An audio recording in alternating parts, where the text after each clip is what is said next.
Breaking news, there is a new Republican stimulus bill that is offering $600 stimulus checks. President Trump is saying that he now wants to offer $2,000 stimulus checks. Mitch McConnell is saying that if a deal is not reached by December 18th, he's willing to drop his two key issues just so some type of stimulus can be passed.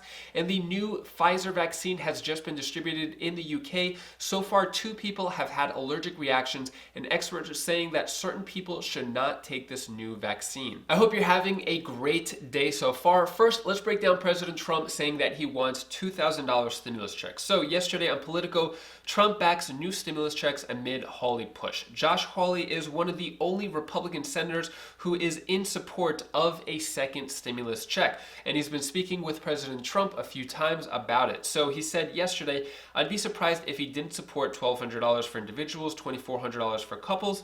My sense is that it's a very high priority, and he indicated as much to me on Saturday night when I spoke to him about it. He reiterated again when I spoke to him today. So this was said yesterday. Then a Washington Post article comes out saying that President Trump has privately indicated a willingness to send another round of stimulus checks as much as $2,000, according to one person in direct communication with the president. So President Trump may want $2,000 stimulus checks, but we're fighting tooth and nail just to get a single $1,200 stimulus check. So let me know what you think about this down in the comments below. Should President Trump openly and publicly promote $2,000 stimulus checks? I'm really curious about your thoughts. Let me know down in the comments below. Let's get to the breaking news. So the White House just proposed a new stimulus bill that is going to offer $600 stimulus checks, but there is not going to be any unemployment benefits. I'll break it all down for you. So yesterday, Steve Mnuchin pitched the $916 billion relief plan, which is a Republican plan. Now, it's getting kind of confusing. There was a $908 billion bipartisan stimulus bill. Now there's a $916 billion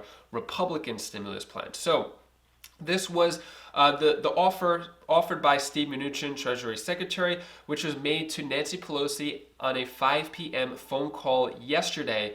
So basically, who is in support of this? It's the White House, the Senate Majority Leader Mitch McConnell, and House Republican Leader Kevin McCarthy.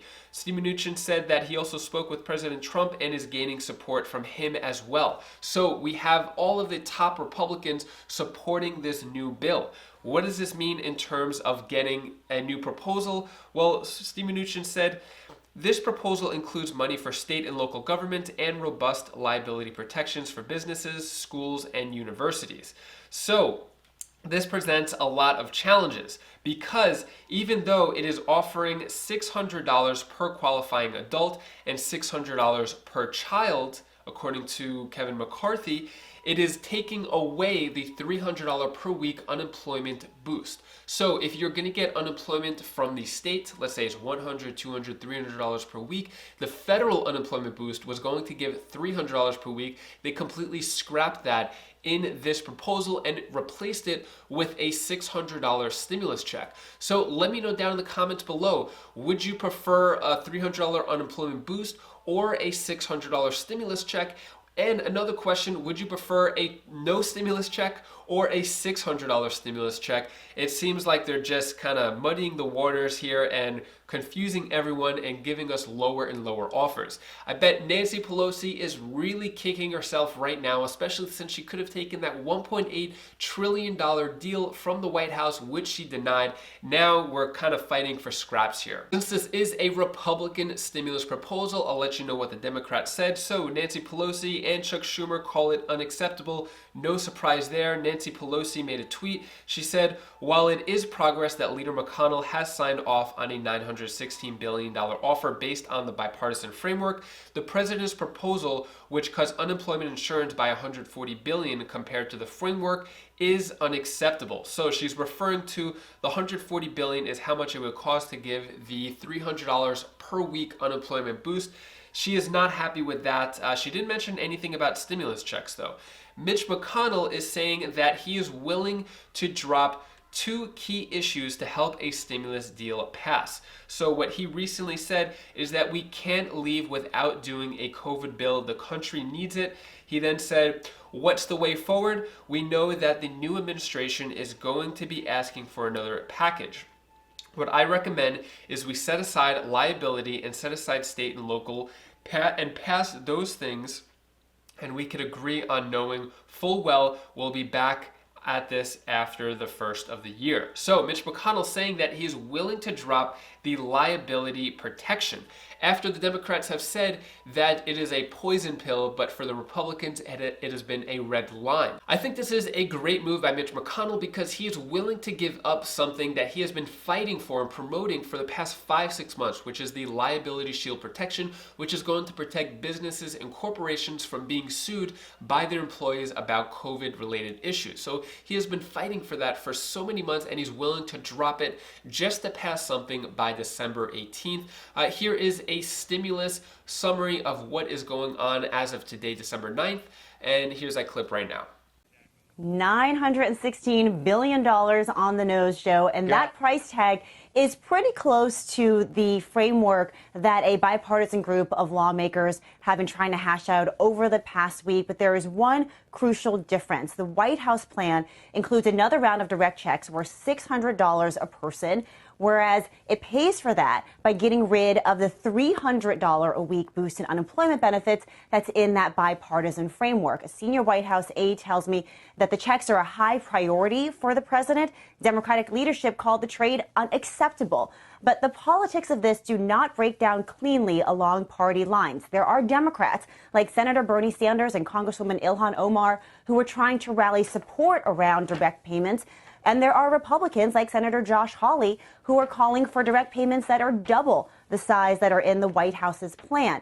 Now, lawmakers have given themselves until December 18th to try to reach some sort of agreement. And if they don't, Senate Majority Leader Mitch McConnell has suggested a fallback plan. And that is to get rid of the things that they don't agree on, including liability protections and state and local aid, and just pass the things that they do agree on. Moving on to COVID and vaccine news. Yesterday was 219,000 cases, second highest record day in the U.S. And now in terms of vaccine news, there is currently an allergy warning for the new Pfizer-BioNTech vaccine after the mass vaccination in the UK. So two healthcare workers actually suffered a reaction a day after receiving the shot. So they took the shot, everything was fine. Then the next day they had an allergic reaction. And basically what they're saying is that any person with a history of a significant allergic reaction to a vaccine, medicine, or food should not receive the Pfizer vaccine. What does this mean? So any reaction to vaccine, medicine, not sure how many people have that, but an allergic reaction to food, that's a lot of people, especially in the US. Gluten, peanuts, I can't even name all of the allergies. Shellfish. So does that mean that all of those people can't take the vaccine or suffer the risk of having a reaction? This is pretty bad. I looked up anaphylaxis, which is basically a life-threatening allergic reaction. So in the US, it occurs in about 1 in 50 Americans. So to me, this is kind of concerning. Let me know down in the comments below, would you take this vaccine? In my opinion, I don't know. It's kind of scary, but they're saying that with every type of vaccine, there's always going to be these type of reactions. I'm not really sure what to think about it. I'm curious about your thoughts, though. That is all the stimulus news I have for you today. To cheer up your mood a little bit, here's my daughter Bella's tip of the day. Hi, guys. Hi, guys. This is Belle. This is the tip of the day. I want to tell you something. If you can't find a way to do something, then do something that you really want to do that you haven't done. Hi, guys. If you can't make the first one happen. So that's all I wanted to say. Say bye. Bye. If you ever wanted to have a better credit score but not really sure the best ways to do it, I recommend clicking this video over here. It's on my Wise Sense channel. I go over 5 different ways of how to get an 800 credit score and actually show my current credit score, which is above 800 at the moment. So I give some tips of how you can raise your score, which will help you so much throughout your life. So I recommend clicking that video right now, and I'll see you in the next video. Take care, be safe. Thank you for watching.